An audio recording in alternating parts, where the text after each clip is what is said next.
Hello students, the topic for our today's lecture is the poem Ozymandias, which is written by P.B. Shelley. P.B. Shelley, Percy Bysshe Shelley, is one of the younger romantic poets or the late romantics. The romantic period is covered in between 1798 and 1832. This is the romantic period in literature, English literature, which we can divide in two periods, that is earlier romantic and later romantic, that is the late romantic. So our poet P.B. Shelley is from the late romantic period and a friend and contemporary of Lord Byron. Lord Byron हे सुद्धा त्या काळातले एक famous किंवा महत्त्वपूर्ण कवी होते. त्यांच्यासोबतचे contemporary म्हणजे त्यांच्यासोबतचे हे पर्सी बायशी शेली हे सुद्धा पोएट होते. He was the oldest of 7 children. तर त्यांच्या पॅरेंट्सना 7 मुलं होती, त्यापैकी ते ओल्डेस्ट होते म्हणजे मोठे होते. He was born on August 4, 1792. त्यांचा जन्म हा 4 ऑगस्ट 1792 ला झाला. To Timothy Shelley means his father. त्यांचे नाव होते Timothy Shelley. He was a squire and member of parliament. Squire means गावातला एक भरपूरशी शेती असणारा किंवा श्रीमंत व्यक्ती आणि सोबतच ते त्यांच्या देशातल्या संसदेचे सदस्य सुद्धा होते. अँड एलिझाबेथ पिलफोर्ड म्हणजे त्यांची आई, त्यांच्या आईचं नाव आहे Elizabeth पिलफोर्ड. Growing up in the countryside of Broadbridge Heath, त्यांच्या गावाचं नाव आहे ब्रॉडब्रिज हिच, in the proximity of West Sussex. West Sussex हा एक एरिया आहे किंवा एक शहर आहे. त्या शहराच्या जवळपास असलेलं त्यांचं गाव होतं ब्रॉडब्रिज हिथ, तिथे त्यांचं वास्तव्य होतं. शेली वॉज नरिश्ड बाय नेचर म्हणजे निसर्ग. तो निसर्गाबद्दलचा उल्लेख किंवा निसर्गवादी लेखन त्यांच्या हे जे लेखन आहे त्यांच्या आपल्याला त्यांच्या वर्क्समध्ये त्यांच्या जे काही पोएम्स आहेत त्यामध्ये बघायला मिळतं. His poetry is noted for its lyrical charm and idealistic spirit. तर ह्या त्यांच्या वर्क्सच्या पोएम्सच्या महत्त्वपूर्ण थीम्स आहे lyrical charm and idealistic spirit. From his youth Shelley showed a remarkable independence of spirit bordering on rebellion. आणि त्यांचा स्वतःचा स्वभाव होता रिबिलियस होता, म्हणजे उद्रेक, म्हणजे काही चुकीच्या जर गोष्टी घडत असेल तर त्याविरुद्ध आवाज बुलंद करणे अशापैकी त्यांचा स्वभाव होता. आणि हा स्वभाव आपल्याला त्यांच्या पोएम्समध्ये सुद्धा बघायला मिळतो. हा जो फोटो आहे बॅकग्राऊंडमध्ये तो P.B. शेली यांचाच आहे, तुम्ही बघू शकता. As a very young man, he entertained unshakable convictions on love, liberty, God, and many of these ideas were unconventional. तर त्यांच्या यंग एजमध्ये त्यांनी या थीम्स ज्या आहेत लव, लिबर्टी, गॉड यांच्यावर अनशेकेबल म्हणजे लोकांना विश्वास बसणार नाही अशापैकी वर्क्स लिहिले आहेत. ते स्वतः एक अथेइस्ट होते. अथेइस्ट म्हणजे the one who does not believe in God. तर या थिंग्स त्यांनी त्यांच्या वर्क्समध्ये वापरल्या आहे आणि त्या अनकन्व्हेन्शनल होत्या, म्हणजे लोक त्यावर विश्वास ठेवणारी नव्हती. जसा एक प्रकार असतो, लोकांचा प्रकार असतो देवावर, गॉडवर विश्वास ठेवणारी, त्यांना थेइस्ट म्हणतात. तर दुसऱ्या बाजूला असतात अथेइस्ट, ते देवावर विश्वास ठेवत नाही. तर ते प्रत्येक गोष्टीकडे सायंटिफिक नजरेने बघत असतात, विज्ञानवादी नजरेने बघत असतात. While a student, Shelley was expelled from University College Oxford for his pamphlet The Necessity of Atheism. तर जेव्हा ते विद्यार्थी होते युनिव्हर्सिटी कॉलेज ऑक्सफर्डमध्ये इंग्लंडमध्ये, तर त्यांना तिथून त्या कॉलेजमधून बाहेर करण्यात आलं होतं. त्याचं कारण असं होतं की त्यांनी एक पॅम्पलेट लिहिलं होतं. त्याचं टायटल असं होतं की द नेसेसिटी ऑफ अथेइझम. जसं आत्ता आपण बोललो, अथेइझम म्हणजे ज्यांचा देवावर विश्वास नाही किंवा अनईश्वरवाद, म्हणजे या जगात ईश्वर कुठेही नाही असा या शब्दाचा अर्थ होतो. तर त्यांनी द नेसेसिटी ऑफ अथेइझम, अथेइझमची आवश्यकता असं एक पॅम्पलेट लिहिलं होतं. आणि या पॅम्पलेटमुळे त्यांना कॉलेजमधून बाहेर काढण्यात आलं होतं. These ideas that went against the grain of estranged him from his father. आणि याच ज्या त्यांच्या आयडिया होत्या पॅम्पलेटमधल्या, त्यामुळे त्यांना त्यांच्या वडिलांकडून सुद्धा खूप काही ऐकावं लागलं होतं. His major works include long visionary poems such as, त्यांचे महत्त्वपूर्ण ज्या लॉंग पोएम्स आहेत त्यामध्ये आहेत Queen Mab, Alastor, the revolt of Islam, Adonais, ode to a skylark, ode to the west wind and the unfinished work the triumph of life. ही incomplete poem आहे त्यांची, the triumph of life. तर असे हे त्यांचे फेमस पोएम्स आहेत. And dramas in वर्स form. तर त्यांनी पोएटिक फॉर्ममध्ये काही ड्रामासुद्धा लिहिले होते. त्यामध्ये आहेत द सेन्सी अँड प्रोमेथियस अनबाउंड. या त्यांच्या ड्रामाज आहे, वर्स dramas. In his prose work the defence of poetry, त्यांनी काही प्रोज वर्क सुद्धा लिहिले आहेत. त्यामध्ये आहेत द डिफेन्स ऑफ पोएट्री. आणि त्या प्रोजमध्ये ते he put poets on a high pedestal, calling them the unacknowledged legislator of the world. तर त्या वर्कमध्ये, त्या प्रोजमध्ये ते पोएट्सना unacknowledged legislators of the world म्हणतात. Personal tragedies including the death of his first wife and son mark his poetry with a melancholic spirit.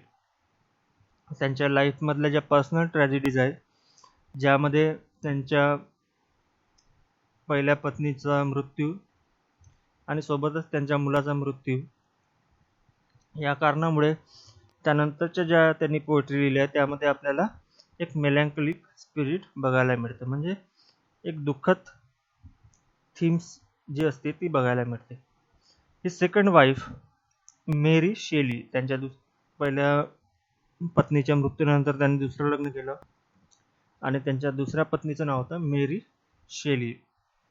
Is the author of फ्रँकेस्टीन,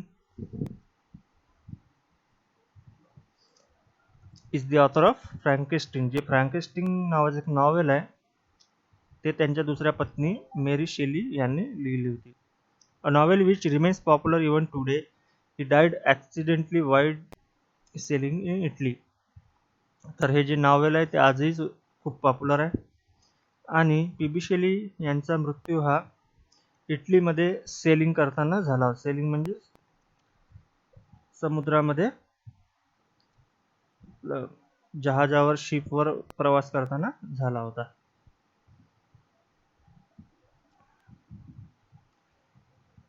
Now let's discuss something about the poem. ओझिमेंडियस, ते आपल्या पोएमचं जे title आहे ओझिमेंडियस, is not a typical Shelley poem in its theme or form. तर ही जी ओझिमेंडियस poem आहे ती त्यांच्या इतर पोएमपेक्षा वेगळी आहे. जसं आपण आता डिस्कस केलं, त्यांच्या पोएमचा थीम जो असायचा पर्टिक्युलरली लव, नेचर हा असायचा. परंतु ही जी पोएम आहे तिचा थीम थोडा वेगळा आहे इतर पोएम्सपेक्षा. However, it is probably the best known of his works since it is the most anthologized among Shelley's works. आणि तरी सुद्धा ही पोयम खूप फेमस आहे. Shelley wrote it in the sonnet form with 14 lines divided into first stanza or octave followed by a sestet of 6 lines. तर ही जी poem आहे ती sonnet form मध्ये लिहिली आहे. तर सॉनेट म्हणजे पोयमचा प्रकार आहे ज्यामध्ये 14 लाईन्स असतात. त्यामध्ये सुद्धा आपल्याला खूप सारे प्रकार बघायला मिळतात. तर ही जी पर्टिक्युलर पोयम आहे यामध्ये स्टांजाचे दोन ग्रुप पडतात, 8 लाईन्स आणि 6 लाईन्स, 8 + 6 14. तर अशा प्रकारे पहिला स्टांजा 8 लाईन्सचा आणि दुसरा stanza 6 लाईन्सचा. This philosophical poem deals with the transience of earthly power rather than about love or beauty. His recurring themes in poetry. जसं आता आपण बोललो की त्यांच्या मॅक्झिमम पोएम्सची थीम जी असायची ती लव, ब्युटी, नेचर ही असायची, परंतु इथे थोडी वेगळी थीम आहे. ट्रान्झियन्स म्हणजे क्षणिकता किंवा नश्वरता. म्हणजे या पृथ्वीवर जी कोणती गोष्ट आहे ती नश्वर आहे, म्हणजे काही काळाने तिचा अंत होणार आहे. The poem has a very sophisticated technique which modern critics marvel at. There is a frame within the poem wherein the poet tells the reader about an antique traveler. Here antique means ancient or belonging to ancient Egypt. ते आपण समोर बघू. Who in turn told him about a desert with a shattered statue in it. तर या poem मध्ये एक traveller आहे जो आपल्या कवींना पी.बी. शेलींना त्यांचा तो कुठून आलाय हे विचारल्यावर तो सांगतो की तो एका डेझर्ट मधून आलाय, म्हणजे बंजर जमीन किंवा आपण म्हणू शकतो त्याला रेताड जमीन, तिथे पूर्ण रेती पसरली आहे आणि त्या जागी एक स्टॅच्यू आहे. The statue is of that legendary king Ozymandias. तर आपल्या जे पोएमचं टायटल आहे ओझिमेंडियास, तर हा ओझिमेंडियास काय, तो त्याचा पुतळा आहे. तो एक राजा होता इसवी सन पूर्व 13व्या शतकातला, त्यांचा तो पुतळा आहे. The ironic hero of the poem who shattered statue in the dessert Westland has this inscription. आणि त्यांच्या पुतळ्याखाली कोरीव काम केलं आहे आणि ते लिहिलं आहे, look on my works ye mighty and डेस्पेअर. तर ते पोएमच्या लाईन्स आहे, या आपण त्या समोर बघू. According to a Greek historian Siculus 1st century BC. आता इथे लक्षात घ्या BC आणि AD हा फरक लक्षात घ्या. जे आपलं आता वर्ष सुरू आहे 0 पासून आता सध्या चालू असलेलं 2021 हे येतं AD मध्ये, आणि 0 पूर्वीचं -1, -2, -3 अशा प्रकारे -100, 200, 300 अशी शतकं पडतात. ते उलटी मोजल्या जातात. जसं आपण 1, 2, 3 असं मोजतो, तिकडे 0 पासून पूर्वी -1, -2 असं मोजल्या जाते. तर त्याच प्रकारे 0 शतकापूर्वीचे 1st century मधले म्हणजे -1 to 100 मधले एक हिस्टोरियन होते, ग्रीक हिस्टोरियन सिलिसस. त्यांच्यानुसार the largest statue in Egypt bore the inscription. आता हा स्टॅच्यू कोणाचा आहे, आपल्या पोएमचं जे टायटल आहे ओझिमेंडियास त्यांचा आहे, तो इजिप्तमध्ये आहे. तिथे लिहिलं आहे त्यांच्या स्टॅच्यूच्या खाली, I am Ozymandias king of kings. If anyone wishes to know what I am and where I lie, let him surpass me in some my exploits.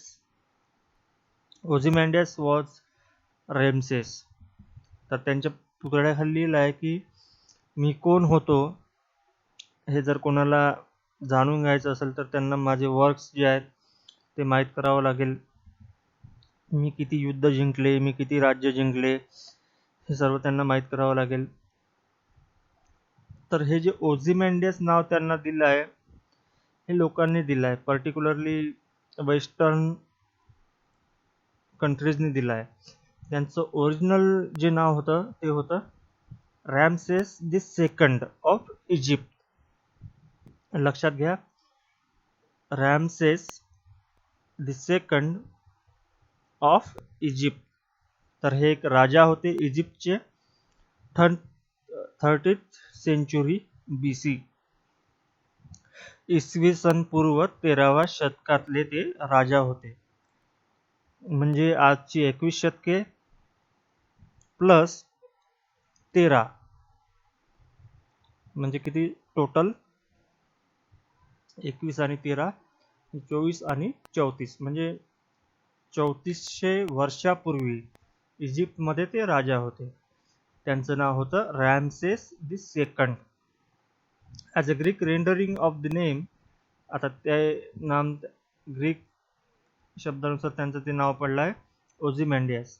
This sonnet in a way paraphrases the inscription that is seen at the base of the statue of Ramses II. जसं मी तुम्हाला आता सांगितलं की ते जे inscription आहे, line ज्या आहेत त्यांच्या पुतळ्याखाली, पायाखाली त्या कोरल्या गेल्या आहेत. आणि त्या लाईन्सचा अर्थ असा होतो की if anyone would know how great I am and where I lie, let him surpass one of my works. जर ज्यांना कुणाला माहिती करायचं असेल की मी कोण होतो, तर माझ्या वर्क्स जे आहेत ते त्यांनी माहीत करून घ्यावे. This shows the arrogancy and tyranny of that king. The poem shows that all leaders finally come to an end, as also the mighty empires they may build. आणि महत्त्वपूर्ण जी गोष्ट आहे की जसं प्रत्येक गोष्टीला एक शेवट असतो, त्याचप्रमाणे त्या राजांनी, ओझिमॅन्डियस यांनी, त्यांचं ओरिजिनल नाव जे होतं रॅमसेस सेकंड ऑफ इजिप्त, त्यांनी जे काही जिंकलं होतं त्याचा सुद्धा एक शेवटी अंत होणार होता. तर जसं की आपण बोललो ओझिमॅन्डियस, हा बघा जो स्क्रीनवर तुम्हाला पुतळा दिसत आहे, इमेज दिसत आहे, तो एक पुतळा आहे. तिथे काय दिसत आहे तुम्हाला, 2 पाय उभे आहे आणि त्यांचं जे डोकं आहे तो भाग खाली पडला आहे आणि कमरेपासून जो वरचा भाग आहे तो पूर्ण गायब आहे, म्हणजे तो नष्ट झालेला आहे. तर हा जो आहे ओझिमॅन्डियस म्हणजेच रामसेस सेकंड यांचा पुतळा आहे. आणि या पुतळ्यावरच पूर्ण कविता आपली लिहिल्या गेली आहे की कशा प्रकारे प्रत्येक गोष्टीचा हा शेवट होत असतो. या जगात नश्वर अशी कोणती गोष्ट नाही. इवन कोणताही प्राणी असो किंवा मनुष्य असो, जो जन्माला आलाय त्याचा शेवटी एक अंत होणारच आहे. भलेही तो कितीही मोठा असो, कोणीही असो, प्रत्येक गोष्टीला हा एक शेवट असतो. तर या उदाहरणाद्वारे आपल्याला या कवितेमधून आपले कवी पी.बी. शेली सांगण्याचा प्रयत्न करत आहेत. तर ही जी आपल्या स्क्रीनवर दिसत आहे ते आपल्या पोएमचं टेक्स्ट आहे. जस्ट एवढीच आपली पोएम आहे, ज्या आपल्याला स्क्रीनवर लाईन दिसत आहे. तर सुरुवातीलाच पोएट म्हणत आहेत की I met a traveller from an antique land. तर जे आपले कवी आहेत ते म्हणत आहेत की मला एक यात्रेकरू मिळाले, जे की एका अँटिक लँडमधून आले आहेत. तर जसं आपण बोललो होतो की अँटिक लँड म्हणजे इथे रिप्रेझेंट करत आहे एन्शियंट इजिप्त, पौराणिक इजिप्त, म्हणजे 30th सेंचुरी मधला इजिप्त. तर तो राजाचा काळ झाला आणि जो यात्रेकरू आला आहे तो पी.बी. शेली यांच्या काळातला होता, म्हणजे रोमॅन्टिक पिरियड मधला होता, किंवा आपण त्याला म्हणू शकतो 19व्या शतकातला. Who said. आता या पोएम मध्ये समोर कोण बोलत आहे, जो यात्रेकरू होता त्या यात्रेकरूच्या पूर्ण या लाईन्स आहे, जे पूर्ण आपली समोरची पोएम आहे. तर तो म्हणत आहे, two vast and trunkless legs of stone stand in this desert. Near them on the sand half sunk, a shattered visage lies, from whose frown and wrinkled lip and sneer of cold command. तर तो यात्रेकरू सांगत आहे, मी अशा प्रदेशातून आलो आहे की जिथे टू वास्ट, वास्ट म्हणजे खूप मोठ्या, आणि ट्रंकलेस म्हणजे जसं आपण त्या आता ओझिआंडीज बद्दल बोललो होतो की फक्त त्याचे पाय उभे आहेत त्याच्या पुतळ्याचे, आणि त्याचा जे डोक्याचा भाग आहे तो खाली पडला आहे. म्हणजे डोक्याच्या खाली आणि त्याच्या पायाच्या वरचा भाग पूर्ण हा नष्ट झालेला आहे. तर अशा पुतळ्याचा जो प्रदेश आहे जिथे दोन त्या राजाचे पाय उभे आहेत, परंतु त्याला पायाच्या वरचे जे धड म्हणतो आपण ते नाही आहे, आणि जे अशा डेझर्ट मध्ये पडलाय, म्हणजे पूर्ण तिथे वाळवंट त्याच्या आजूबाजूला पसरलाय. जिथे एकेकाळी काही शहरं वसली होती किंवा गावं होती, पूर्ण आजूबाजूचा परिसर, तिथे माणसं असतील, घरे असतील, तिथे आता पूर्ण एक वाळवंट पसरला आहे.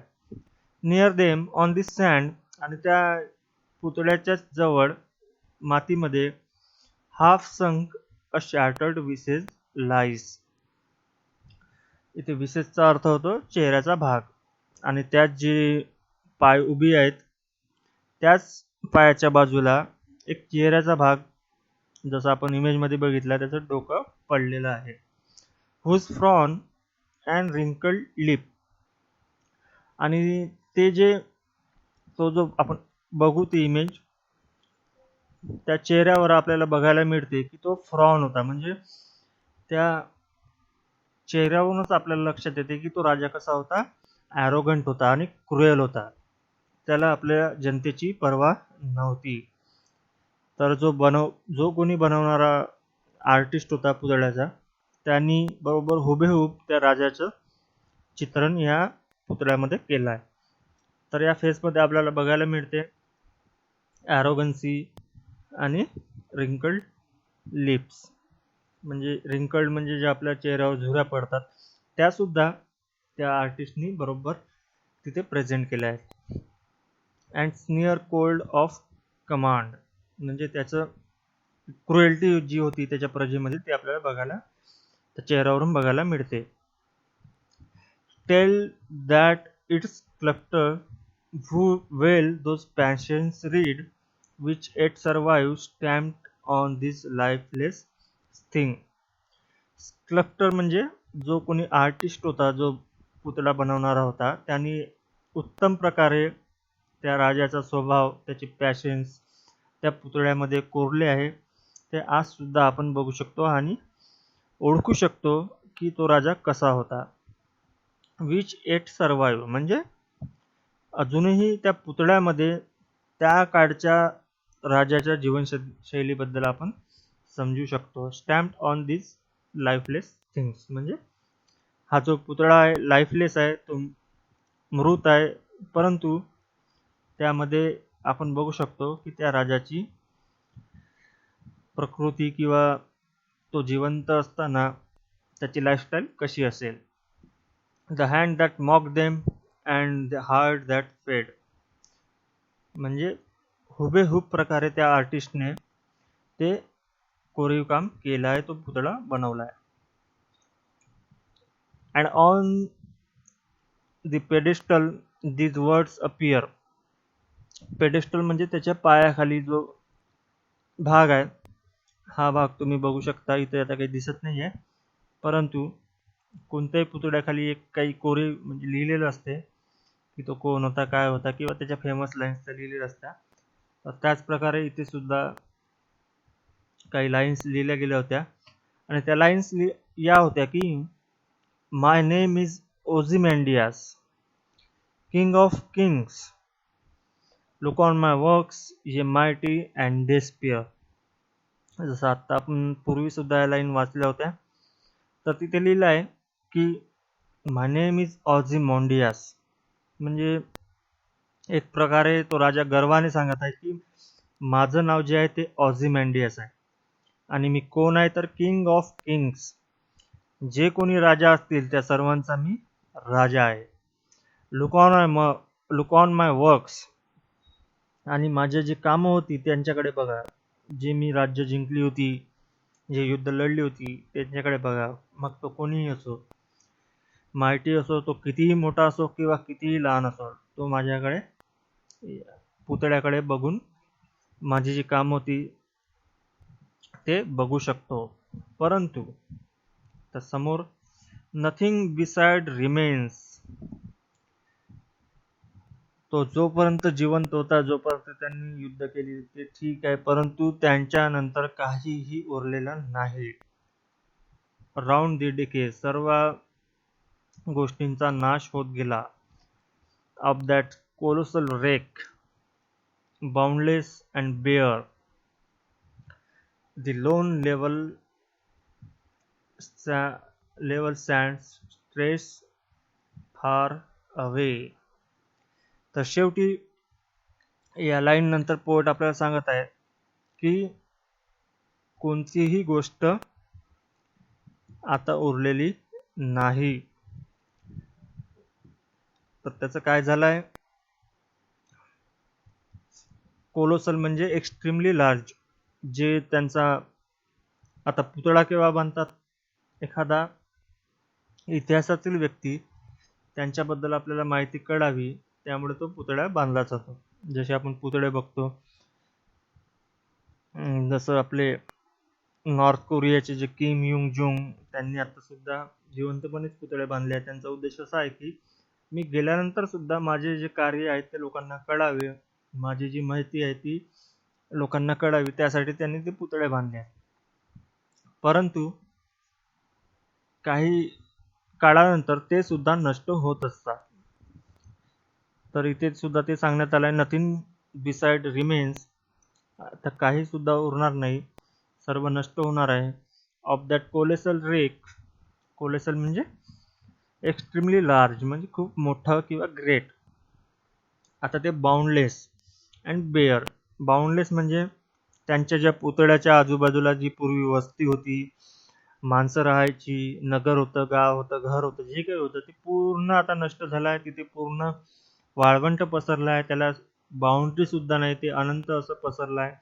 अँड बेअर, तिथे कोणी आता जीवित व्यक्ती नाही, पूर्ण रेती पसरली आहे. तर अशा प्रकारचं ते झालं आहे.